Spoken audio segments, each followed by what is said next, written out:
80ኛው የተባበሩት መንግስታት ድርጅት ዓለም አቀፍ ጉባኤ ታሪካዊ ሆኖ አልፏል። በተለይም ሀገራቱ በእስራኤል ላይ ያሳዩት አቋምና እስራኤል የገጠማት ከፍተኛ ተቃውሞ ይህንን ዓለም አቀፍ ጉባኤ ታሪካዊ ከመሆንም በላይ ታላቅ ድል የተበሰረበት እንደሆነም በርካቶች እየገለጹ ነው። በአንጻሩ እስራኤል በዚህ ስብሰባ ላይ ከፍተኛ የሆነ ውግዘት ደርሶባታል። በዚህም ኪሳራ ሊገጥማት እንደሚችል እየተጠበቀ ነው። በተለይም በርካታ ሀገራት እስራኤልን ማግለላቸውና የእስራኤሉ ጠቅላይ ሚኒስተር ቤንጃሚን ኔታንያሁ በተባበሩት መንግስታት ድርጅት መሰብሰቢያ አዳራሽ ውስጥ ገብተው ንግግር ለማድረግ ሙከራ ያደረጉ ባሉበት ወቅት ሁሉም ተሰብሳቢዎች በሚባል ደረጃ ግማሾቹ በማጨብጨብ ድምጻቸውን ለማወቅ ሲሞክሩ፣ ሌሎች ደግሞ አዳራሹን ጥለው በመውጣት ለእስራኤል ያላቸውን ጥላቻና እስራኤልን ለማግለል የተጠቀሙበትን መንገድ በግልጽ አሳይተዋል። በሌላ በኩል ኢትዮጵያ የተባበሩት መንግስታት ድርጅት የአፍሪካ የኃይል ትስስር ማዕቀፍን እንድትቀላቀል ተመድ መወሰኑ ተገልጿል። ይህም ለኢትዮጵያ ትልቅ ብስራት እንደሆነ ተነግሯል። እስራኤልና ኢትዮጵያ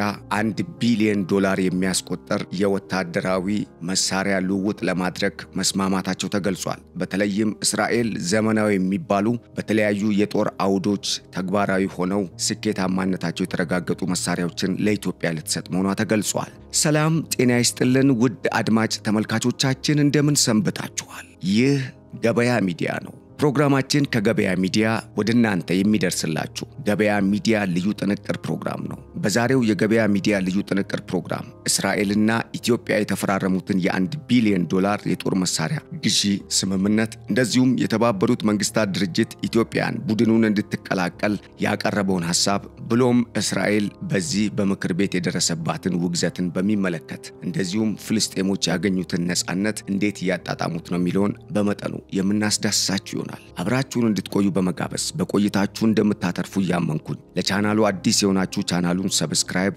ፕሮግራሙን ላይክ እና ሼር በማድረግ አብሮነታችሁን እንድታጋሩ ለሌሎችም እንዲደርስ እንደዚሁም ሐሳብ አስተያየታችሁን ደግሞ በሐሳብ መስጫ ቦክስ ውስጥ ወይም ሳጥን ውስጥ እንድታስቀምጡልን እንድታበረታቱን እየገለጽን በቀጥታ ወደ ጥንቅሩ አልፋለሁ። ስራዎትን በተሻለ ጥራትና ቀልጥፍና ከቤትዎ ሆነው የሚያከናውኑበት ማሽን ያስፈልጎታል? ለፍላጎትዎ ኤሌጋንት ማሽነሪ ያለለው በአነስተኛ ገንዘብ ጀምረው ውጤታማ የሚሆኑበት ማሽኖች እኛ ጋር ያገኛሉ። የደረቅና ፈሳሽ ሳሙና ማምረቻ ማሽን፣ የለውዝ ቅቤ ማምረቻ ማሽን፣ የጨውና ቅመማ ቅመም መፍጫ ማሽን፣ የመኖ ማቀነባበሪያ ማሽን፣ የፕላስቲክ መፍጫና መጨፍለቂያ ማሽን፣ የቡና ማሽን፣ የልብስ ማጠቢያ ማሽን፣ የሻማና የጧፍ ማምረቻ ማሽን፣ የሽንኩርት መፍጫና ገብስ መፈተጊያ ማሽንን ጨምሮ ዘመናዊ የአረቄ ማውጫ ማሽኖችን በተመጣጣኝ ዋጋ አቅርበንልዎታል። ምርቶቻችንን ከሙሉ ዋስትናና የአመራረት ስልጠና እንዲሁም የጥሬ ዕቃ አቅርቦት ጋር ያገኛሉ። አድራሻችን አዲስ አበባ የሳሪስ ውሃና ማርያም ኪዳነ ምህረት ጸበል ብርሃን ባንክ ፊት ለፊት ያገኙናል። ለበለጠ መረጃ በ0923 23 23 84 አሊያም በ0922 45 35 71 ላይ ይደውሉልን። ኤሌጋንት ማሽነሪ ለርሶ።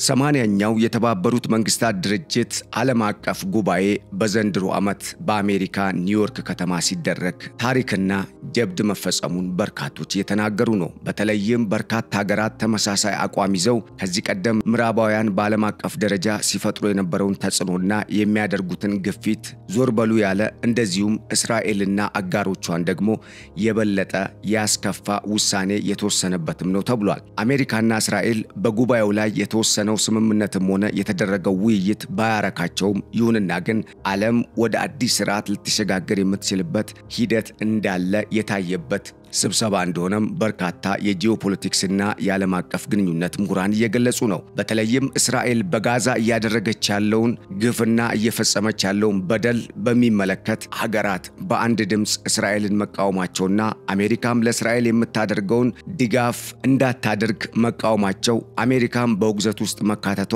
አዲስ ዓለም አቀፍ የዓለም ስርዓት ለመምጣቱ ምልክት እንደሆነም እየተገለጸ ነው። በተለይም ብሪክስ በመባል የሚታወቀው ስብስብ አባል የሆኑ ሀገራት በእስራኤል ላይ የያዙት አቋም በጣም ጠንካራ መሆኑና እንደዚሁም አሜሪካና አውሮፓ ህብረት የሚዘውሩትን አሁን ያለውን ዓለም አቀፉን የኃይል አሰላለፍ ስርዓትን ለመቀየር የሚደረገውን ጥረት ራሺያና ቻይና በቀዳሚነት ከፊት ሆነው እየመሩት መሆናቸው ነገሩ ወደፊት የማይቀር እንደሆነ ያሳየ ነው። እስራኤል ላለፉት 2 ዓመታትና ከዛ በላይ ለሚሆን ጊዜ ስትዘጋጅበት የቆየችውን ጦርነት ነው የተባለውን ይህንን በጋዛና በምስራቅ አፍሪካ ብሎም በመካከለኛው ምስራቅ እንዲሁም በቀይ ባህር ቀጠና ያላትን የበላይነት ለማረጋገጥ ብሎም የአሜሪካና የአውሮፓ ህብረትን አጀንዳና ብሔራዊ ተልዕኮን ለማስፈጸም እያደረገች ባለው እንቅስቃሴ ዓለም መታወኩን በርካታ ሀገራት የነቀፉ ሲሆን አሁን ላይ ዓለም አሁን ባለበት ሁኔታ የሚቀጥል ከሆነ ሰብአዊነት ጠፍቶ ጭራቅነት እየነገሰ ስለሚሄድ ዓለማት ሀገራት በተለይም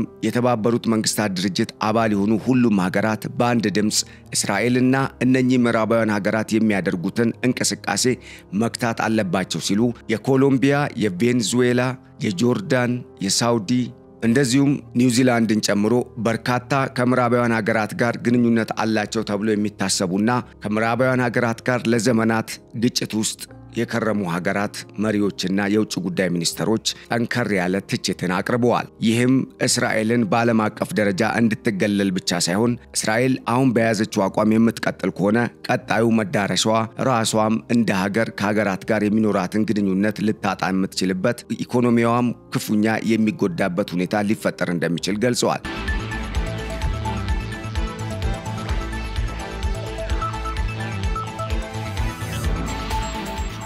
በአንጻሩ የአረቡ ዓለም ሀገራት እንዲተባበሩና እስራኤል ላይ እንዲያምፁ ብሎም እስራኤልን መውጫ መግቢያ እንዲያሳጧት ሊያደርግ የሚችል እንቅስቃሴ ሊኖር እንደሚችልም ከወዲሁ ተገምቷል። ያም ሆነ ይህ ግን እስራኤል እስካሁን በጋዛ ስትፈጽም የቆየችውን ግፍና በደልን ተከትሎ 80ኛው የዓለም አቀፍ የተባበሩት መንግስታት ድርጅት የሀገራት ዓለም አቀፍ ስብሰባ በወሰነው ውሳኔ መሰረት ፍልስጤም እስራኤል እንዳሰበቻት አገር አይደለችም ሳይሆን ፍልስጤሞች ጋዛውያን አሁን አገርነታቸውን በይፋ አረጋግጠዋል።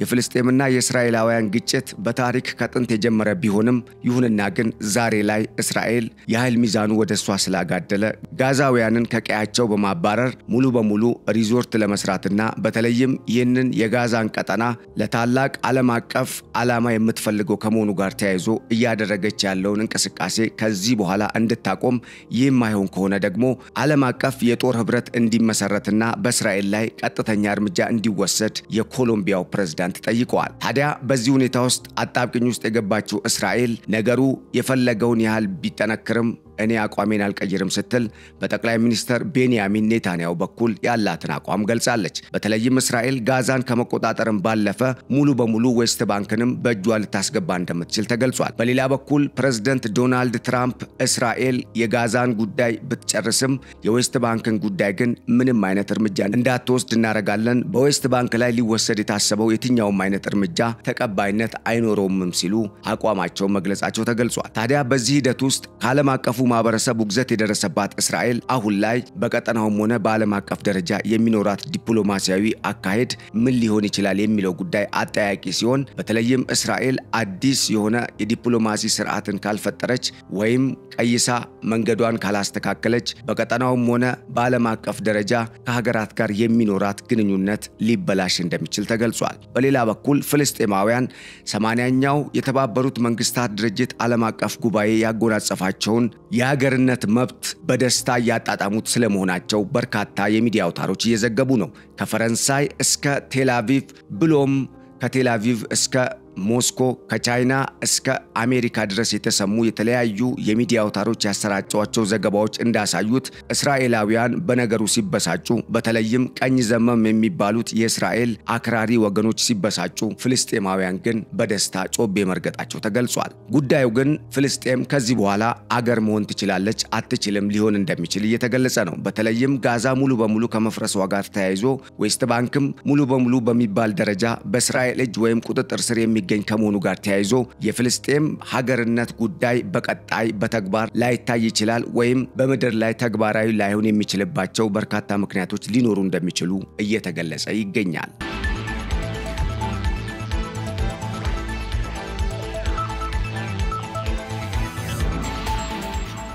በሌላ ዜና እስራኤልና ኢትዮጵያ የ1 ቢሊዮን ዶላር የወታደራዊ መሳሪያ ልውውጥ ለማድረግ መስማማታቸው ተገልጿል። በተለይም እስራኤል ለኢትዮጵያ በጣም ዘመናዊና አሁን ላይ በዓለም አቀፍ ደረጃ በተለያዩ የጦር አውደ ውጊያዎች ተግባራዊ ተደርገው ውጤታማነታቸው የተመሰከረላቸውን የአየር መቃወሚያ ስርዓቶች፣ የተለያዩ በዓለም አቀፍ ደረጃ ተቀባይነትን ያገኙ ረጅም ርቀት ተወንጫፊ ሚሳኤሎችን እንደዚሁም አውዳሚ መሳሪያዎችን ለኢትዮጵያ ልትሰጥ መሆኗ ተገልጿል።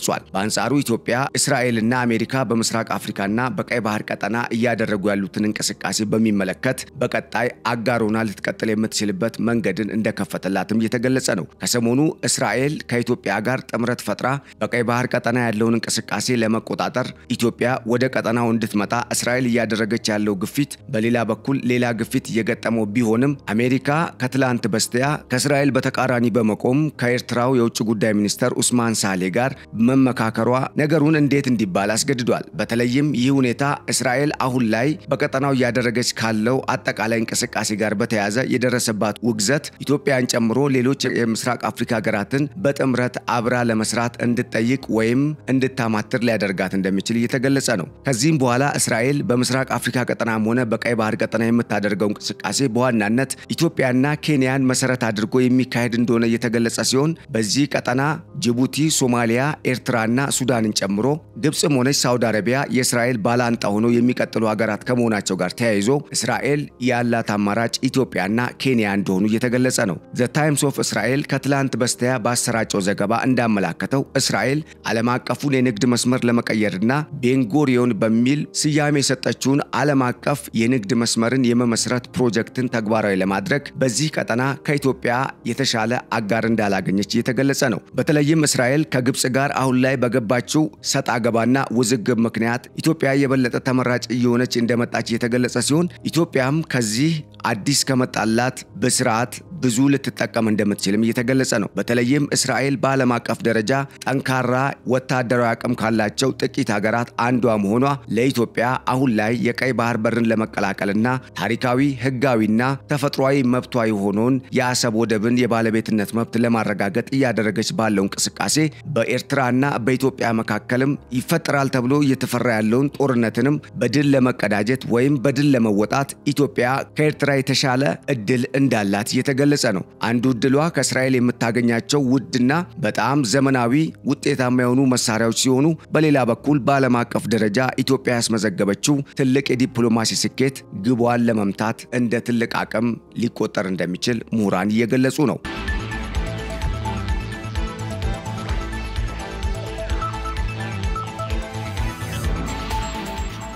እስራኤልና ኢትዮጵያ ወታደራዊ ጥምረታቸው ከጥንት የመጣ እንደሆነ እየተገለጸ ሲሆን በተለይም እስራኤል በምስራቅ አፍሪካ ቀጠናም ሆነ በቀይ ባህር ቀጠና ያላትን የበላይነት ለማስጠበቅ ከኢትዮጵያ ጋር ተጣምራ ከዚህ ቀደምም ለበርካታ ዘመናት ስትሰራ መቆየቷ ነገሩን አሁን ላይ አዲስ እንደማያደርገው የሚገልጹ ምሁራን ይህ የኢትዮጵያና የእስራኤል አሁናዊ ግንኙነት የበለጠ መጠናከር እንዳለበትና ኢትዮጵያን ከበው የሚገኙ የቀጠናው ሀገራት ኢትዮጵያ ጸብ ወዳጅና ከእስራኤል ጋር የሚመሳሰል ባህሪ ያላት አገር እንደሆነች በመሳል በአረቡ ዓለምም ሆነ በዓለም አቀፍ ደረጃ ያላትን መልካም ገጽታን ለማጠልሸት እየሄዱበት ያለው ርቀት አሁን ላይ ሊገታ እንደሚገባ ያምናሉ። ከዚህም ጋር ተያይዞ ኢትዮጵያ አሁን ላይ በታሪክ የራሷ የነበረውን ህጋዊና ተፈጥሯዊ መብቷ የሚረጋገጥበትን የቀይ ባህር ቀጠናና በተለይም በዚህ ቀጠና በቀጣይ ሊፈጠሩ የሚችሉ የጸጥታና የደህንነት ስጋቶችን ለማስወገድ የሚያስችሉ ታላላቅ የደህንነትና የጸጥታ ጉዳዮችን የሚመለከቱ አጀንዳዎችንም ተግባራዊ አድርጋ ውጤትን ለማስመዝገብ እንዲረዳት የቀይ ባህር በር ቀጠናን መቀላቀሏ የግድ ነው። በዚህ ቀጠና ሳውዲ አረቢያ፣ ግብጽና እስራኤል ዋናዎቹ ተዋናይ ሲሆኑ ሱዳን፣ ኤርትራና ጅቡቲ በቀጠናው ሌሎች ተዋናዮች ሲሆኑ ይሁንና ግን ካላቸው አቅመቢስነትና አሁን ላይ እየፈራረሱ ከመምጣታቸው ጋር ተያይዞ ኢትዮጵያ ቀጣይዋ ሌላ ኃያል ሀገር ሆና በምስራቅ አፍሪካ ቀጠና ብሎም በቀይ ባህር ቀጠና የምትታይ ሀገር እንደምትሆን ከወዲሁ ተተንብየዋል። የተባበሩት መንግስታት ድርጅት ኢትዮጵያ 300 አባላት ያሉትን አፍሪካን በኃይል የማስተሳሰር ቡድንን እንድትቀላቀል መወሰኑ ተገልጿል። በተለይም ኢትዮጵያ የታላቁ የኢትዮጵያ ህዳሴ ግድብን ማስመረቋን ተከትሎ በአፍሪካም ሆነ በዓለም አቀፍ ደረጃ ያላት የዲፕሎማሲ አቅም እንደዚሁም የተጽዕኖ መፍጠር አቅሟ እየጨመረ ስለመምጣቱ ተነግሯል። በቀጠናው እንኳን ከሚገኙ በርካታ ሀገራት መካከል ኬንያ፣ ጅቡቲና ሶማሊያ ወደ ኢትዮጵያ መመለሳቸው ተገልጿል። ከዚህ ቀደም ከግብጽና ከኤርትራ ጋር ሽርጉድ ሲያደርጉ የነበሩት የሶማሊያው ፕሬዝዳንት ሐሰን ሼክ መሐሙድ አሁን ከኢትዮጵያ ጋር በጥምረት እየሰሩ እንደሆነ ተገልጿል። ይህንን ሁኔታ የተመለከተችው ግብጽ ለተባበሩት መንግስታት ድርጅት የጸጥታው ምክር ቤት በርካታ ጊዜ የክስ ደብዳቤ ብታስገባም የተባበሩት መንግስታት ድርጅት ጉባኤ ይህንን ክስ በማጣጣል ኢትዮጵያ አፍሪካን በተለይም የምስራቅ አፍሪካ ቀጠናን በኃይል ለማስተሳሰር ህብረቱ የያዘውን ዓለም አቀፋዊ እቅድ ተግባራዊ ለማድረግ ሁነኛ አጋር ልትሆን እንደምትችል ማመኑን አስታውቋል። በዚህም ኢትዮጵያ በቀጣይ አፍሪካን ለማስተሳሰር በሚል የተባበሩት መንግስታት ድርጅት 300 አባላት ያሉትን ቡድን በማዋቀር እየተንቀሳቀሰ ሲሆን ከዚህም ቡድን ዋነኞቹ ከሚባሉት ናይጄሪያ፣ ደቡብ አፍሪካ፣ ዛምቢያ እንደዚሁም መካከለኛው አፍሪካ ላይ የሚገኙ ነገር ግን በውሃ ሀብታቸው በጣም ዝቅተኛ ደረጃ ላይ የሚገኙ ሀገራትም ተካተውበት እየተንቀሳቀሰ ሲሆን የዚህ ስብስብ አባል በመሆን ኢትዮጵያ የበለጠ ሁኔታውን ለማጠናከርና በሀገራቱ መካከል የሚኖረውን የኃይል ትስስር ከፍ ልታደርግ እንደምትችልና በአፍሪካ ደረጃም አሁን የገነባችው ግድብ ቀዳሚ ከመሆኑ ጋር ተያይዞ የሚኖራት ሚና ከፍተኛ ሊሆን እንደሚችል ተጠቁሟል። በዚህም የተባበሩት መንግስታት ድርጅት 80ኛ ጉባኤን ተከትሎ ጎን ለጎን በተካሄደው የጎንዮሽ ውይይት ላይ ኢትዮጵያ 300 አባላት ያሉትን አፍሪካን በኃይል ለማስተሳሰር በሚል የተባበሩት መንግስታት ድርጅት ያቋቋመውን ድርጅት በዓለም አቀፍ ደረጃ እንድትቀላቀል በይፋ ግብዣ መደረጉ ተገልጿል።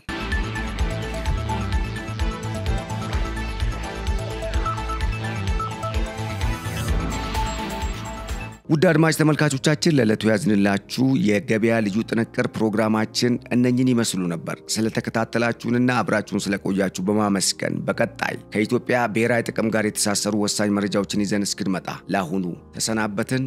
ሰላም። ስራዎትን በተሻለ ጥራትና ቀልጥፍና ከቤትዎ ሆነው የሚያከናውኑበት ማሽን ያስፈልጎታል? ለፍላጎትዎ ኤሌጋንት ማሽነሪ ያለለው በአነስተኛ ገንዘብ ጀምረው ውጤታማ የሚሆኑበት ማሽኖች እኛ ጋር ያገኛሉ። የደረቅና ፈሳሽ ሳሙና ማምረቻ ማሽን፣ የለውዝ ቅቤ ማምረቻ ማሽን፣ የጨውና ቅመማ ቅመም መፍጫ ማሽን፣ የመኖ ማቀነባበሪያ ማሽን፣ የፕላስቲክ መፍጫና መጨፍለቂያ ማሽን፣ የቡና ማሽን፣ የልብስ ማጠቢያ ማሽን፣ የሻማና የጧፍ ማምረቻ ማሽን፣ የሽንኩርት መፍጫና ገብስ መፈተጊያ ማሽንን ጨምሮ ዘመናዊ የአረቄ ማውጫ ማሽኖችን በተመጣጣኝ ዋጋ አቅርበንልዎታል። ምርቶቻችንን ከሙሉ ዋስትናና የአመራረት ስልጠና እንዲሁም የጥሬ ዕቃ አቅርቦት ጋር ያገኛሉ። አድራሻችን አዲስ አበባ የሳሪስ ውሃና ማርያም ኪዳነ ምህረት ጸበል ብርሃን ባንክ ፊት ለፊት ያገኙናል። ለበለጠ መረጃ በ0923 23 23 84 አሊያም በ0922 45 35 71 ላይ ይደውሉልን። ኤሌጋንት ማሽነሪ ለርሶ